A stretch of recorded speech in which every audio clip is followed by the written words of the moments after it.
অনেক পুরুষ মানুষকেই বলতে শুনি তার গার্লফ্রেন্ড অথবা ওয়াইফকে যে সরি, আমি না রাগ কন্ট্রোল করতে পারি নাই।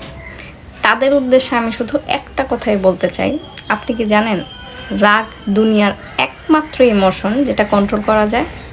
আচ্ছা বলেন তো, আপনি কখনো খুব রাগ করে আপনার বন্ধুর উপর চ্যাট দেখাইছেন? না। আপনার বসের উপর? তাও না। বাবা মার উপর? সেটাও না। এমন কারো উপর যে আপনার থেকে বেটার? না। তাহলে কেন আপনি আপনার ওয়াইফ বা গার্লফ্রেন্ডের উপর চ্যাট দেখাবেন? কারণ সে আপনার থেকে উইক, এই জন্য চ্যাট দেখানোটা খুব ইজি, খুব কনভিনিয়েন্ট। কিন্তু আমি এরকম অনেক পুরুষ দেখেছি যাদের অনেক রাগ, কিন্তু তারা তাদের রাগটা কন্ট্রোল করেছে তাদের ওয়াইফ এবং গার্লফ্রেন্ডের সামনে। কী জন্য? তারা রাগটাকে না, তারা তাদের ভালোবাসাটাকে প্রায়োরিটি দেয়। আসলে ব্যাপারটা প্রায়োরিটি, যে আপনি কাকে প্রায়োরিটি দিবেন, আপনার রাগকে না আপনার ভালোবাসাকে।